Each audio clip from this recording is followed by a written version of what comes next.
Hello and welcome to NextGen Banking Nordics 2018 in Stockholm. I'm Hannah Wallace, and with me now is Petri Syvänne of Tieto to talk about real-time liquidity and virtual account management. Hello Petri, it's good to see you again. Good to see you. Now, there's a lot of talk about real-time liquidity for corporates and virtual account management, but to set the scene, can you tell us a bit more? Yes, I mean, we have tens and tens of real-time payment initiatives, either ongoing or already live around the world. And then when the corporates, they can see the incoming liquidity hitting their accounts in real time, obviously then that creates also like a need for real-time liquidity management. Mm-hmm. And then if you combine that with an open banking, when you can get information, not real time, but very fast from the other banks, and you can combine that to your liquidity management in your treasury. And then the next step is sort of like, then you add some like automated hedging, then you add automated transfers between the banks to concentrate the liquidity. And then the second question is, or the next question is that in what kind of liquidity management structure do you utilize in order to get the benefits of all of this?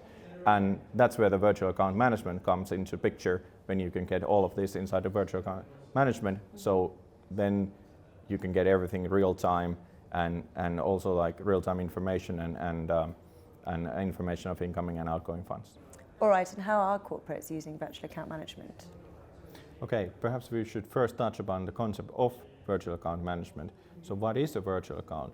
So virtual accounts are accounts that appear and behave like a normal account. So you can make payments, you can receive payments, you can see the balance.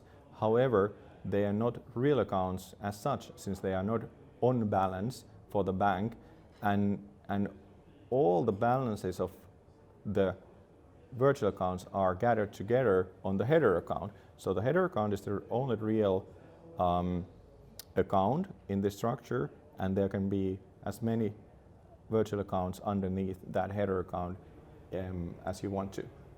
All right, and then following on from that quite nicely then, what are the benefits of a virtual account management? So the benefits, we already discussed liquidity management before, and then I would take two major benefits for the customers. First of all, it's a collection, and then it's reporting and self-service.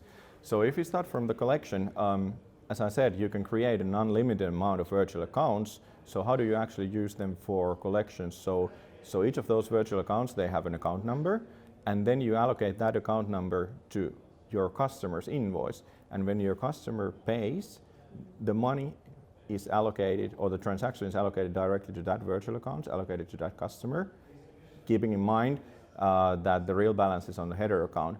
So when we have reporting from that virtual account, we can take that reporting, upload it directly into our accounts receivable in the ERP, and do the automated matching, and with that we can do very efficient collections in the countries that are not using reference numbers or similar. So then we can create like more straight-through processing on the receivables. I mentioned self-service and reporting.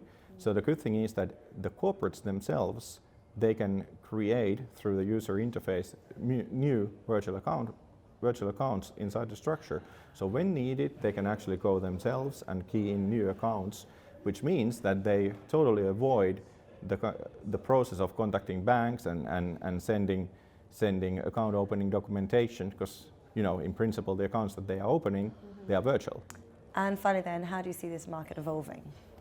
Well, I think that all the banks start to realize now the benefits of virtual accounts, because at the time when the corporates are actually wanting to reduce number of real bank accounts, well, it's the same for the banks, because they can lessen the load on their actual account ledger by creating this layer of virtual accounts and be very flexible. And also it gives them like faster time to market, and it gives them possibility to create these real-time liquidity management options that we discussed. So at this time in the market, we can definitely see the movement or the momentum picking up in the market. So I mean, we are having questions from all the possible banks and corporates, and how to approach this, and can you help us, and so forth. So I mean, I see that the market is really going to explode in the next 1 to 2 years.